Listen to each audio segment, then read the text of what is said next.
El culto al sol existía incluso en el período predinástico hace más de 6.000 años.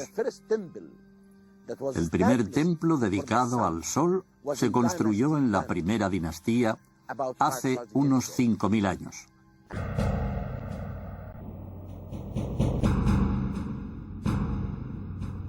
Los antiguos egipcios no sabían exactamente qué era el sol, y sin embargo intuían que era el origen de la vida. Por eso veneraban todas sus manifestaciones. El dios del sol, Ra, era la divinidad principal de su panteón. Era el dios del renacimiento y era representado de muchas formas. Al amanecer era Kepri, en forma de escarabajo. Durante el día era Ra, un hombre con cabeza de halcón coronada por el disco del sol. Y finalmente, en el ocaso, era Atón, con forma humana y coronado con la doble tiara. Sin embargo, los antiguos egipcios no solo estudiaban el sol, sabían dónde estaban exactamente los puntos cardinales. La pirámide de Keops es un ejemplo perfecto. Los 4 lados del monumento están alineados con los 4 puntos cardinales, con un error de menos de 1/10 de grado. El observatorio de París fue construido en 1800, y la idea era alinearlo con los puntos cardinales, pero su desviación es el doble que la de la Gran Pirámide. Aunque las herramientas que usaban eran muy limitadas, los antiguos egipcios ya conocían la existencia de 5 planetas de nuestro sistema solar: Júpiter, Saturno, Marte, Mercurio y Venus. También podían distinguir varias constelaciones: el Cisne, la Osa Mayor, Casiopea, Siro y sobre todo Orión. Hemos podido determinar una notable correspondencia entre la posición de las estrellas que forman el cinturón de Orión y las 3 grandes pirámides de Gizeh. Parece ser que otras pirámides corresponden a otras estrellas de la constelación. ¿Es solo una coincidencia o es parte de un mensaje que los antiguos egipcios quisieron pasar? Durante siglos y dinastías, el culto al sol se hizo cada vez más importante, llegando a su clímax durante el reinado de uno de los faraones más polémicos de la historia egipcia, Akenatón. Akenatón abolió el culto a los dioses en favor de un solo dios, Atón, provocando una revolución religiosa y social. Atón, el único dios, y el rey sustituyeron la teología tebana del sol que veneraba a Amón.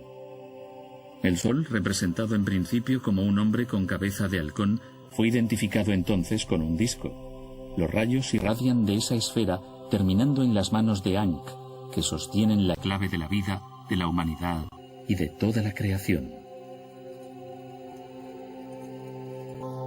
Pero, ¿quién era Akenatón? ¿Y por qué su figura ha sido origen de tantas contradicciones durante siglos? Es fascinante especular sobre la personalidad de Akenatón. ¿Era un genio? ¿Era un loco? ¿Era un poco de ambas cosas? No lo sabemos, pero indudablemente era un innovador. Especialmente durante los primeros tiempos de su reinado, Akenatón y su familia eran representados con un aspecto inusual. Tenían el rostro muy alargado, una mandíbula grande, el vientre hinchado y las extremidades curvadas.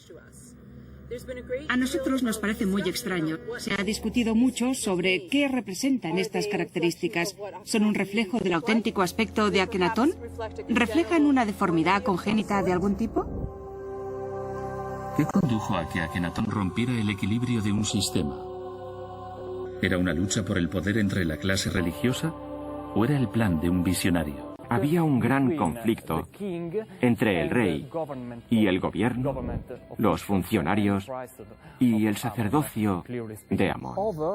Sobre esa situación había una exaltación de la autoridad real a través de la valorización de su apariencia divina. La bella y poderosa Nefertiti asumió un papel prominente durante el reinado de su esposo, Akenatón. Su presencia en las ceremonias oficiales, incluso en las militares, levantó sospechas de que su papel era el de cogobernante. Pero alrededor de su figura hay muchas dudas. La más importante está relacionada con su desaparición. Parece más probable que muriera, porque no hay pruebas de que cayera en desgracia. Por otra parte, algunos eruditos creen que Smenkhare un faraón que reinó entre Akenatón y Tutankamón, era Nefertiti, que asumió un papel principal, igual que hizo la reina Hatshepsut. Ella, o él, gobernaron durante un breve periodo después de la muerte de Akenatón, con Meritatón en el papel oficial y ceremonial de gran esposa real. Aunque los faraones, a diferencia de Akenatón, no tomaban decisiones drásticas o impopulares, eran una parte muy importante de la religión del antiguo Egipto. El faraón era el enlace entre el ser humano y las esferas divinas. Como hijo del dios Sol, era la personificación de Dios en la tierra. Toda comunicación entre los dioses y los hombres fluía a través de él. La importancia religiosa de Heliópolis está unida a cómo fueron creados los dioses. Los sacerdotes de la ciudad, que sin duda eran los miembros más importantes de la sociedad, crearon la leyenda de que las divinidades principales habían nacido en la ciudad del Sol. Así es como nació la llamada Enéada heliopolitana, que reunía a las 9 divinidades, y que, de acuerdo con las teorías locales de la cosmogonía, crearon el mundo. En los ritos de momificación, el ojo de Horus se colocaba sobre la incisión por la que los embalsamadores sacaban los órganos internos. Los sacerdotes de Heliópolis creían que Horus, el dios del cielo, no podía ser el primer dios por encima de Ra, dios del sol, y por tanto asociaron el uno al otro.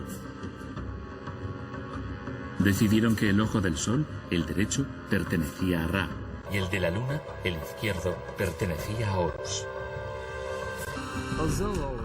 Aunque Horus estaba destinado a ser rey, El culto de Heliópolis no confiaba en él. era un dios muy joven. Después de muchos intentos, Horus alcanzó lo que merecía por ley, gracias a las artes mágicas de su madre, Isis, y el poder de su padre, Osiris. De hecho, Osiris amenazó a los otros dioses con terribles desgracias si no admitían que su hijo Horus fuera coronado.